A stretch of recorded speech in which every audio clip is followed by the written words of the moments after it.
सीधा सवाल Sunday special में बात होगी वोट चोरी की। घमासान मचा हुआ है पिछले 10 दिनों से। आपको ध्यान होगा 7 अगस्त को राहुल गांधी ने बेंगलुरु सेंट्रल की महादेवपुरा सीट, एक विधानसभा क्षेत्र में 1,250,000 फर्जी वोटर डालकर किस तरह से चुनाव को प्रभावित किया गया, लोकसभा चुनाव ही निकाल ले गई बीजेपी, यह आरोप था राहुल गांधी का। और इस पर बेसब्री से इंतजार था चुनाव आयोग के जवाब का। चुनाव आयोग कह रहा था हलफनामा दाखिल करो राहुल गांधी वरना आरोप झूठे हो जाएंगे। बस यह बात आ रही थी, सूत्रों के हवाले से आ रही थी। लेकिन आज बाकायदा चुनाव आयोग आखिरकार लंबे इंतजार के बाद सार्वजनिक मंच पर आता दिखाई दिया। मुख्य चुनाव आयुक्त ज्ञानेश कुमार मीडिया के सामने आज मुखातिब हुए और क्या कहा कि ये सब वोट चोरी के आरोप सब झूठे हैं। राहुल गांधी एक हफ्ते में या तो हलफनामा दें या वो झूठे करार दिए जाएंगे, आरोप निराधार हो जाएंगे। तो राहुल गांधी झूठे साबित हो जाएंगे तो अनुराग ठाकुर के बारे में कुछ बोलना भूल गए, ज्ञान देना भूल गए ज्ञानेश कुमार। अभी 4 दिन पहले घुसपैठिए वोट बैंक से वोट चोरी, और वोट चोर किस किस को कहा? अनुराग ठाकुर ने राहुल, प्रियंका, अभिषेक बैनर्जी, ममता बनर्जी के भतीजे, अखिलेश यादव, डिंपल यादव, स्टालिन, 6 लोगों की लोकसभा सीट का ब्यौरा दिया कि यहां पर डाउटफुल वोटर्स कितने थे। इनसे हलफनामा नहीं मांग रहे। ज्ञानेश कुमार ने कहा कि वोट चोर कहकर आम मतदाता को, जबकि ऐसा कुछ नहीं कहा गया है। वोट चोरी के आरोप लगे हैं, मतदाता को वोट चोर नहीं कहा गया। वोट चोरी के आरोप तो खुद पर लगे हैं। ये तो ज्ञानेश कुमार पर आरोप लग रहे हैं कि चुनाव आयोग बीजेपी का एक्सटेंशन बन गया है। यह विपक्ष आरोप लगा रहा है। सच्चे या झूठे ये अदालत में तय हो जाएंगे या चुनाव आयोग जवाब दे दे। तो चुनाव आयोग राहुल गांधी से हलफनामा मांग लेता है, अनुराग ठाकुर से नहीं, या खुद दे दे हलफनामा।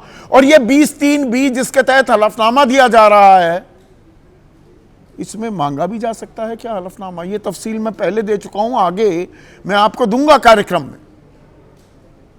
और चुनाव आयोग ने कह दिया कि हां, 1 से ज्यादा वोटर आईडी हो सकते हैं, यानी कि जो राहुल गांधी कह रहे थे 4-4 वोटर आईडी हैं, हो सकता है, लेकिन वोट एक ही बार दिया जा सकता है।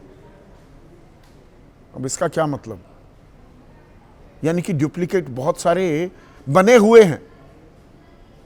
क्या हमें जवाब मिल गए हैं या थोड़ा सा नाटकीय अंदाज, फिल्मी तरीका हमें दिखाई दिया? पिछले मुख्य चुनाव आयुक्त वो शायरी किया करते थे, कविताएं सुना रहे थे, या फिल्मी डायलॉग सुना रहे हैं क्या ज्ञानेश कुमार कि चुनाव आयोग किसी से डरता नहीं? वो शोले में गब्बर सिंह का डायलॉग है ना, जो डर गया सो मर गया। डरा कौन है?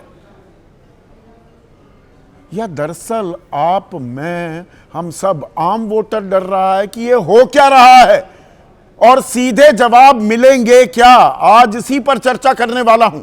ऐसे में आज का सीधा सवाल आपके सुझावों का और आपके सवालों का भी इंतजार रहेगा और करेगा, क्योंकि आपके सवाल सीधा सवाल के अहम हिस्सा बन चुके हैं। तो वोट चोरी पर मचे घमासान और यानी कि स्पेशल इंटेंसिव रिवीजन जो हो रही है, वोटर लिस्ट की पुनरीक्षण जो हो रहा है बिहार में, उसे लेकर घमासान तो मचा ही हुआ था। 10 दिन पहले एक तथाकथित सियासी बम फोड़ा था राहुल गांधी ने। आज से वोटर अधिकार रैली पर निकल गए हैं राहुल गांधी तेजस्वी के साथ।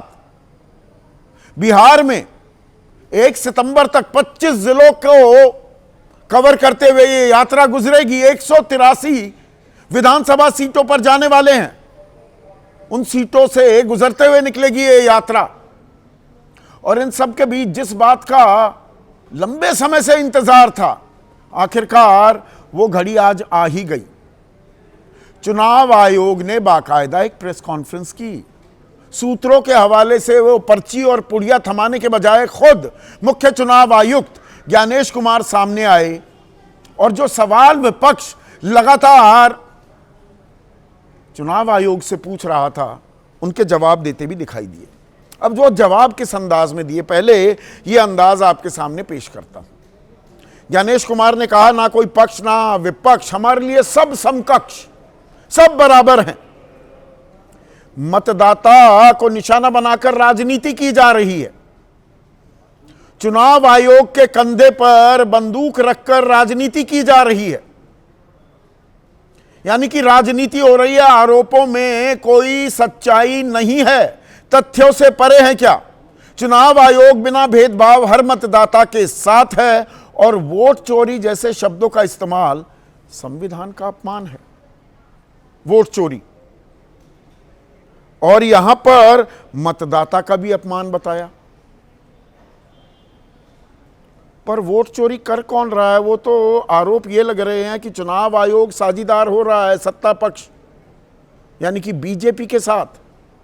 कहीं वोट बढ़ाए जा रहे हैं तो कहीं वोट कम किए जा रहे हैं। झूठे आरोपों से चुनाव आयोग डरता नहीं है, बात डर तक भी आ गई। तो एक वानगी दिखाता हूं, क्या बोले ज्ञानेश कुमार, सुनिए। आपके माध्यम से मैं ये भी कहना चाहता हूं, अगर 7 दिन में हलफनामा नहीं मिला तो इसका अर्थ ये सारे आरोप निराधार हैं। मतदाता सूची में अगर 2 जगह नाम हो तो वोट चोरी कैसे? नहीं हो सकती। वोट तो एक मतदाता एक ही बार डाल सकता है, और फिर अगर यह कहा जाए कि वो फर्जी मतदाता है, ये हमारे गरीब मतदाताओं, बहनों, भाइयों और बुजुर्गों के साथ एक बहुत बड़ा खिलवाड़ है। अब आपको कुछ समझ में आया? मुख्य चुनाव आयुक्त ने सीधा कहा 7 दिन में जवाब दे दो, यानी कि हलफनामा दो, शपथ पत्र पर हस्ताक्षर करके लिखित में यह आरोप दो, वरना मान लो कि आप झूठ बोल रहे हैं। अब इस सवाल के 3 पहलू हैं, क्योंकि यह बुनियाद थी आज की प्रेस कॉन्फ्रेंस की। जी हलफनामा दो। अब हलफनामा किस कानून के तहत मांगा जा रहा है? वो है 20(3)B। अब ये 20(3)B क्या चिड़िया है? कब इस्तेमाल होती है? 20(3)B 1960 का एक कानून है। यह कानून कहता है कि जब मतदाता सूची ड्राफ्ट जब बनता है, जैसे SIR हो रहा है बिहार में। थोड़ी देर के लिए अभी आप बात ना करें प्लीज, दिबांग आप थोड़ी देर बात ना करें तो मैं, क्योंकि थोड़ा सा दर्शकों को समझा रहा हूं। जो 1960 का कानून है, 1960 का कानून कहता है कि जैसे SIR हो रही है, SIR में आपने ड्राफ्ट रोल बना दिया, ये जैसे 25 जुलाई को खत्म हो गई थी, अब 1 सितंबर तक आप अपनी आपत्ति दर्ज करा सकते हैं। इस दौरान आप कुछ आरोप लगा रहे हैं तो आपको शपथ पत्र देना होगा। और यह मैं नहीं कह रहा, लोकसभा के लंबे समय तक महासचिव, सेक्रेटरी जनरल रह चुके PDT आचार्य कह रहे हैं, मुख्य चुनाव आयुक्त रह चुके OP रावत कह रहे हैं कि यह सर पर लागू होता है। जो राहुल गांधी ने खुलासा किया है, वो चुनावी नतीजे भी आ गए, उसमें यह लागू ही नहीं होता। और कपिल सिब्बल तो यह कह रहे हैं कि इस हलफनामे के आधार पर तो जांच भी नहीं की जा सकती, it's totally bad in law. यह पहला पहलू, पर वो मांग रहे हैं, अड़े हुए हैं। तो भाई चलिए, राहुल गांधी से आप मांग रहे हैं, और वोट चोरी की बात आपने कही कि मतदाता का अपमान है, तो यह घुसपैठिए वोट बैंक से वोट चोरी 6 नेताओं पर आरोप लगा दिए, राहुल गांधी, प्रियंका गांधी, अभिषेक बैनर्जी, अखिलेश यादव, डिंपल यादव और स्टालिन। किसने? अनुराग ठाकुर ने। वोट चोरी कह रहे हैं, अपमान ये भी कर रहे हैं क्या? ये बताना भूल गए, कहना भूल गए। कह रहे हैं ना कोई पक्ष ना विपक्ष, हमारे लिए सब समकक्ष। तो इतनी नजरें इनायत अनुराग ठाकुर के लिए क्यों की जा रही हैं? और इन्हें क्यों नहीं चेताया जा रहा कि 7 दिन में हलफनामा दो, वरना मान लो आप जो बोल रहे हो वो झूठ बोल रहे हो? ये दूसरा पहलू। अब तीसरा पहलू आ जाता है जो उन्होंने बयान भी दिया कि अरे एक से ज्यादा अगर वोटर आईडी कार्ड है तो वोट चोरी कैसे होगी? तो फिर भैया वोट चोरी कैसे होती है? नहीं नहीं, एक ही बार वोट डाल सकता है, ये कैसे आप सुनिश्चित कर रहे हैं? आप कह रहे हैं कि एक से ज्यादा अगर वोटर आईडी कार्ड हैं तो वोटर की जिम्मेदारी है चुनाव आयोग को आकर बताए। तो चुनाव आयोग क्यों पूछता घूम रहा है आपकी पहचान, आपकी नागरिकता? ये बातें थोड़ी समझ से परे दिखाई दे रही हैं। और जहां तक हलफनामे की बात है तो अभी समाजवादी पार्टी वो प्रेस कॉन्फ्रेंस करने वाली है, कुछ जानकारी मेरे पास आई है। विधानसभा सामान्य निर्वाचन क्षेत्र संख्या 370 मडियाहू, यहां पर एक हलफनामा दिया कि इस बूथ नंबर पर 10 वोट फर्जी हैं। फिर भुआ रखपुर फिरोजाबाद का एक इलाका, यहां पर भी गलत ढंग से 10 वोट काटे गए। ये हलफनामा दिया हुआ है, ये देखिए स्टैम्प पेपर। और कुंडा, यहां पर 24 वोट काटे गए और ये शपथ पत्र दिया गया है। इसका कोई संज्ञान नहीं लिया। वो तो कह रहे हैं 18,000 ऐसे शपथ पत्र हैं समाजवादी पार्टी। तो ना काहू से दोस्ती ना काहू से बैर, क्या ये करता दिख रहा है चुनाव आयोग? अब चुनाव आयोग जो कह रहा है कि एक से ज्यादा भी वोटर आईडी हो सकते हैं। पवन खेड़ा कह रहे हैं, ज्ञानेश कुमार गुप्ता जी ने प्रेस वार्ता में फरमाया तो क्या हुआ अगर एक ही व्यक्ति कई जगह वोटर लिस्ट में दर्ज है, वोट तो फिर भी एक ही बार डालेगा। अब हमारा सीधा सवाल है, अब कांग्रेस वाले भी सीधा सवाल को बहुत गंभीरता से लेते हैं, क्या गुप्ता जी यही दलील अदालत में शपथ पत्र पर लिखकर देने को तैयार है? राहुल से ही मांगा जा रहा है, अनुराग ठाकुर से नहीं मांगा जा रहा, आप दे दीजिए भाई। अब तेरी शपथ मेरी शपथ का खेल हो गया है यहां पर। दे दो शपथ पत्र। और 7 अगस्त के खुलासे के बारे में कम बोलते दिखाई दिए हैं ज्ञानेश कुमार। बिहार में सर की प्रक्रिया पर वो ज्यादा बोले। अब कुछ सवाल जो पूछे जा रहे थे उनके क्या जवाब दिए, यह बताना बहुत जरूरी है। बिहार में एसआईआर क्यों? ज्ञानेश कुमार ने कहा पार्टियां मांग कर रही थी। अब कौन सी पार्टी मांग कर रही थी?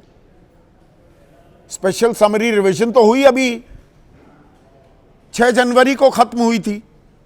चुनाव से पहले एसआईआर क्यों? मतदाता सूची शुद्ध करना ईसी का दायित्व। तो ये 2024 के लोकसभा चुनाव से पहले क्यों नहीं किया? महाराष्ट्र के चुनाव से पहले क्यों नहीं किया? हरियाणा के चुनाव से पहले क्यों नहीं किया? दिल्ली के चुनाव से पहले क्यों नहीं किया? अभी क्यों याद आ रही है? इसका कोई जवाब नहीं दिया। नागरिकता की जांच क्यों? तो कह रहे हैं मतदाता की पात्रता की जांच जरूरी, पर यह हक आपको किसने दिया? यह अधिकार किसने दिया? यह तो है ही नहीं आपके पास।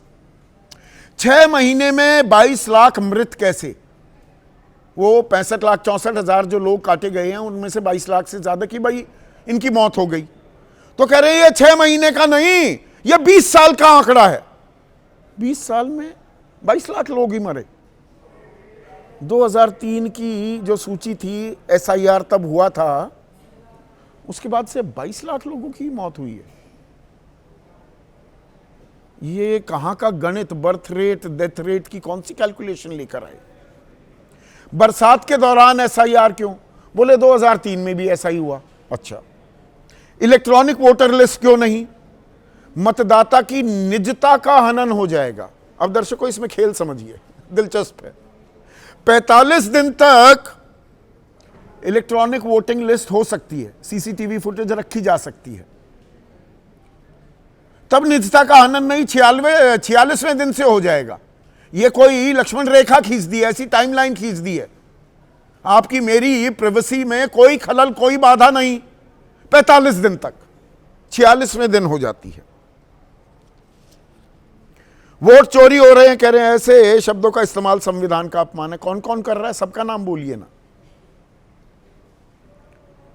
और महाराष्ट्र में 1 करोड़ वोटर बढ़े, यह सवाल पूछा गया। तो कह रहे हैं समय रहते सबूत नहीं दिया। अच्छा, पहले सबूत दो। चुनाव आयोग अपनी तरफ से कुछ नहीं करता है। और ज्यादा बातें एसआईआर की हुई, वोटर अधिकार रैली पर तो निकल चुके हैं राहुल गांधी और तेजस्वी यादव। आज कैसे ताल ठोकी पहले दिन, सुनिए। आप समझ सकते हैं कि आपके वोट की चोरी नहीं की जा रही है, बल्कि डकैती डाली जा रही है, डकैती डाली जा रही है। बिहार की जनता चोरी नहीं करने देगी। क्यों?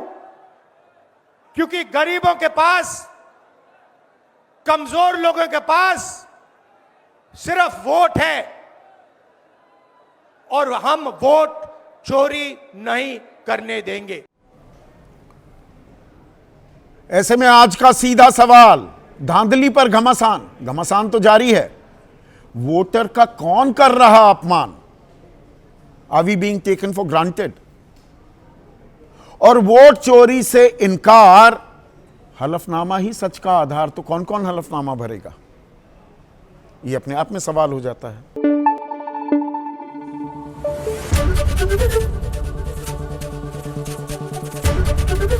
एबीपी न्यूज आपको रखे आगे।